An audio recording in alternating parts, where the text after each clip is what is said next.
क्रिया, भोग और ज्ञान, इन तीनों की उपाधि से आत्मा को हमने क्या माना?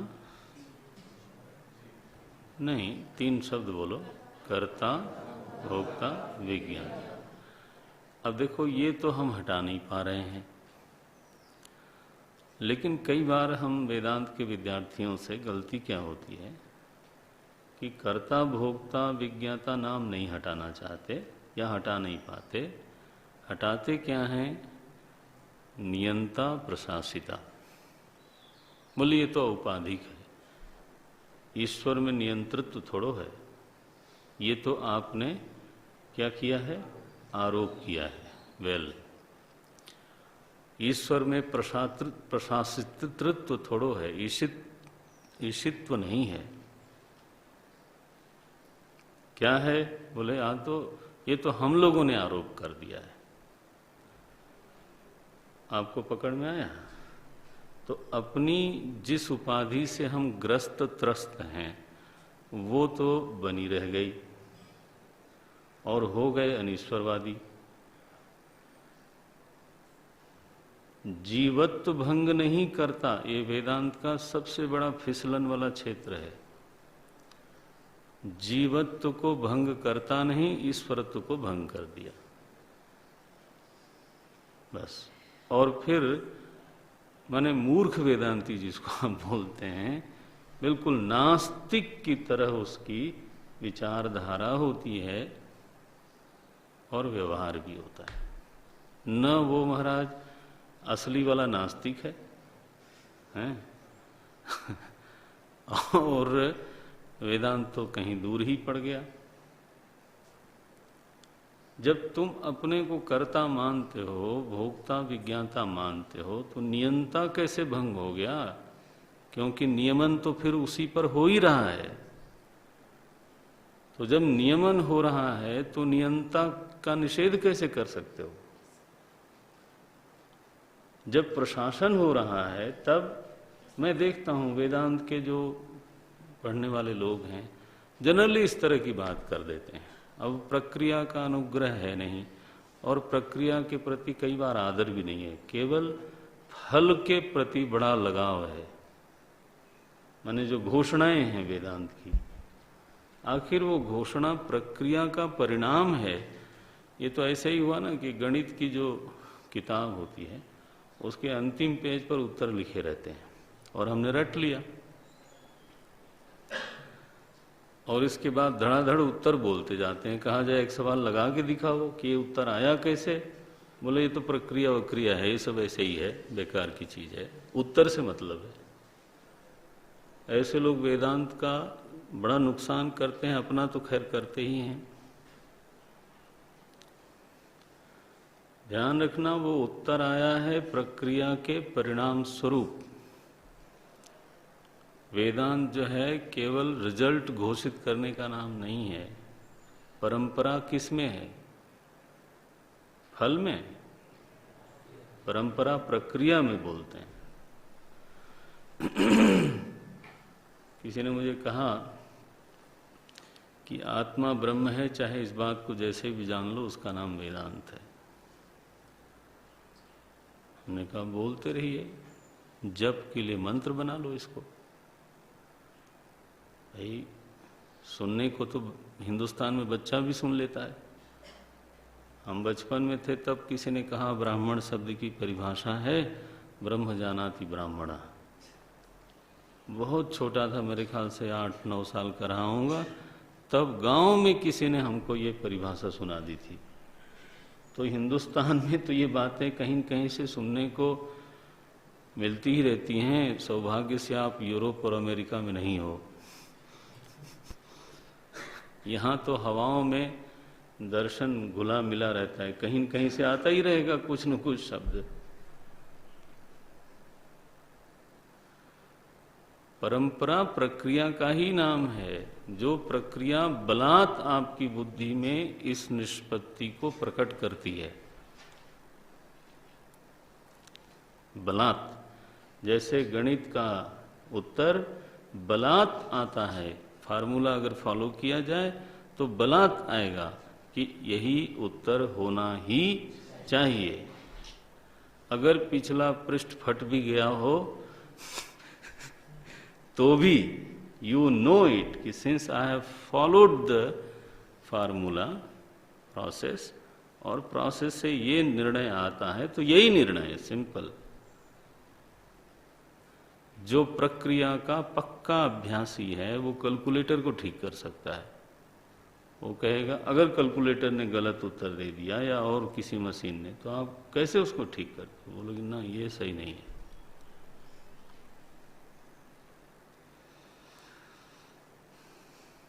परंपरा पर ध्यान देना चाहिए। होता ऐसा है कि अपनी तीनों उपाधियां, तीन तो मैंने मेन गिनाया है, वो अपने पास सुरक्षित है। यानी मन है वो मेरा है और मन के धर्म मेरे ऊपर चढ़ते भी हैं, ये तो ठीक है, लेकिन अंतर्यामी नहीं है। गुड। अगर मन है, अंतःकरण है, तो अंतर्यामी कैसे नहीं है? ये तो अनुभव विरुद्ध बात है।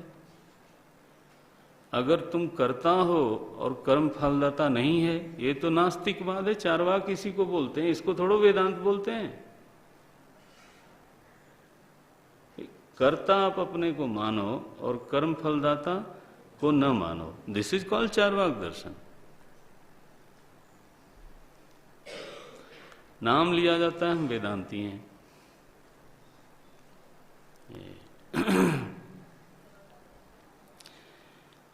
ये जितनी भी जो संव्यवहार हैं, ये जितने भी व्यवहार दिखाए गए हैं, वो जाएंगे, ध्यान देना इस वाक्य पर, ये जाएंगे तो एक साथ जाएंगे,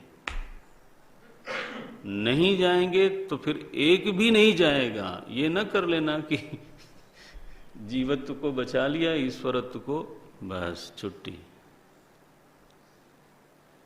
अथवा जीवत्व को तो बचा लिया लेकिन ज्ञान का भंडार कोई नहीं है, आनंद का भंडार कोई नहीं है। फिर कहाँ आनंद खोजने जाएंगे? बोले माल में, क्योंकि वही भंडार है। बचा क्या? तुम दरिद्र हो गए फिर तो।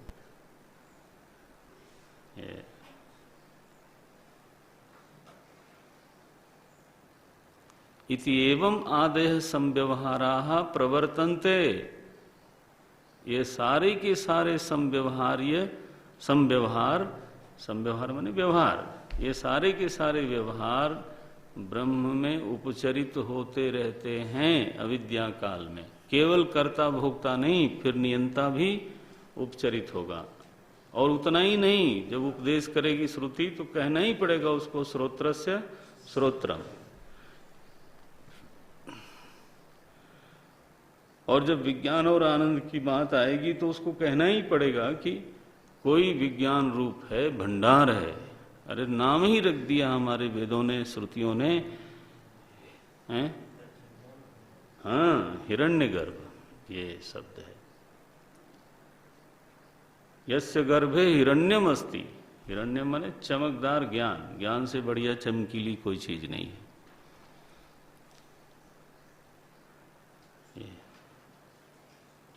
नाम रख दिया, उसका नाम क्या रखा? हिरण्यगर्भ। सोचो आप जरा। तो ऐसा कैसे नहीं होगा? है, आपकी उपाधि है और उसकी नहीं है, ये क्या बात हुई? बोले श्रुति का भाष्य करते समय शंकराचार्य जी ने कहा कि आनंदम ब्रह्म भी औपाधिक है। इसलिए वशिष्ठ जी ने जो राम जी को कहा ना, जो आनंद सिंधु सुख राशि, वो तो औपाधिक है। अच्छा, और तुम क्या हो? बोले मैं अपने बाप का बेटा। वो निरुपाधिक होता है क्या?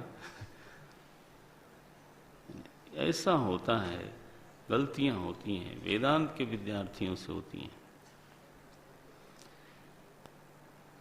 व्यवहार का एक धरातल है जिस पर सब सही है। अगर स्वप्न की प्यास सही है तो स्वप्न का पानी भी सही है। अगर स्वप्न की धूप सही है तो स्वप्न की छाया भी सही है। उस मूर्ख की कहानी सोचिए जरा, जो स्वप्न की धूप को तो मानता है, हाँ, छाया को नहीं मानता। कितना बढ़िया वेदांती होगा। वो जो बोल रहा है वो सही है कि तो छाया मिथ्या है, तो तुम जो कह रहे हो वो ठीक है, लेकिन तुम्हारी धूप भी मिथ्या है, ये क्यों नहीं मानते? ना ना ना ना, वो जाता नहीं, अपना वाला जाता नहीं। हमारे विद्यार्थी लोग शुरू शुरू में वेदांत पढ़े, यद दृश्यम तद जड़म तद मिथ्या इति, झटका लगा देता हूं। तो बोले तुम्हारा शरीर तो दृश्य है, तुम्हारा शरीर दृश्य है, इसलिए यद दृश्यम तद लो। डाइनिंग हॉल में अपना एक दूसरे पर हो रही थी चर्चा, तो बोले तद जड़म और तद मिथ्या। दूसरा बोले मैं भी कहता हूं तुम्हारे लिए, दोनों का शरीर दूसरे की दृष्टि में मिथ्या है, अपनी दृष्टि में सत्यम। तो दूसरी की दृष्टि से आपको क्या लाभ होने वाला है?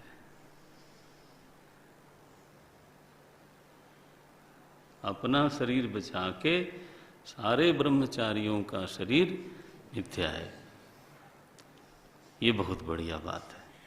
इसलिए मिथ्याओं की क्या परवाह करना है? ये ऐसा ना, तो निष्ठुरता आएगी कि नहीं आएगी? पर दुख का तरता, ये तो गई। मिथ्या के प्रति क्या करुणा करना है, फालतू की बात है। ये सब दृश्य, दृश्य में जड़त्व है, मिथ्यात्व है, हेयत्व भी है, छूट जाए तो ज्यादा अच्छा है। ऐसा जब वेदांत का कोई विद्यार्थी सोचने बोलने लग जाता है, और ये ना समझना आपको ऐसे सूरमा खूब मिलने वाले हैं, तब फिर देखो कैसा कैसा रूप बनता है। भाष्यकार क्या लिखते हैं? तान व्युदस्य, तान बहुवचन है, ध्यान रखना।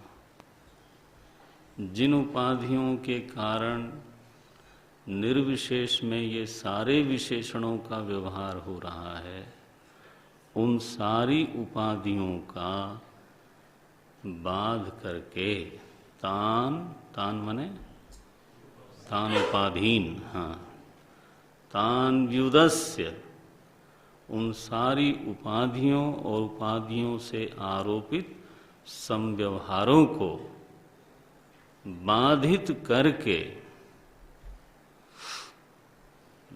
कहाँ बाधित करेंगे? वस्तु में कि बुद्धि में?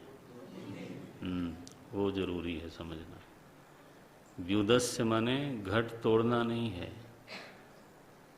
घट को घट में नहीं तोड़ना है, घट को बुद्धि में तोड़ना है।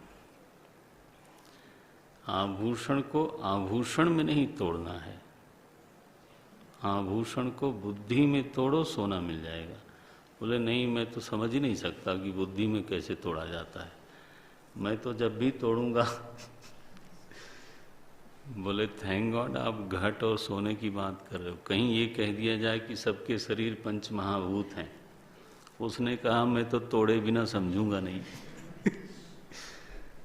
तो महाराज वो शरीरों को अगर तोड़ने लग जाए पंचभूत निकालने के लिए,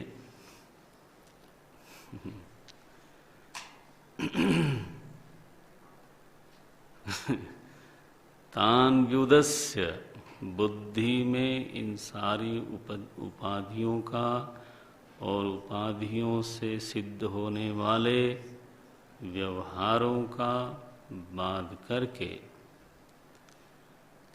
फिर क्या होगा? आत्मानम एव निर्विशेषम ब्रह्म विद्धि। तब शेष क्या हुआ? अगर सारे व्यवहारों और उपाधियों का बाध हो जाए तो आत्मा की स्थिति क्या बनेगी? बौद्धों ने कहा शून्य होगी। अब एक और मजेदार बात है, बताओ विशेषण का बाद किया और विशेष्य शून्य हो गया, वेल डन। बाद किया अध्यासों का और अधिष्ठान को ही शून्य कर दिया। शाबाश कहना पड़ेगा। बोले कर्ता नहीं रहेगा तो आत्मा रहेगी, डरने की बात नहीं है।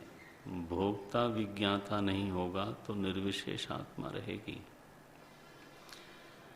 तान व्युदस्य आत्मानम एव निर्विशेषम ब्रह्म विद्धि इति एव शब्दार्थ।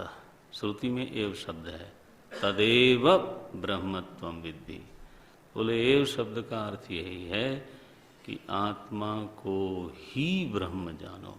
लेकिन कौन से आत्मा को? तान व्युदस्य निर्विशेषम है। एक कर्ता भोक्ता बनने वाले को नहीं बोला जा रहा है। तान व्युदस्य आत्मानम एव निर्विशेषम ब्रह्म विद्धि इति एव शब्दार्थ। न इदम ब्रह्म, श्रुति वाक्य को उठा रहे हैं,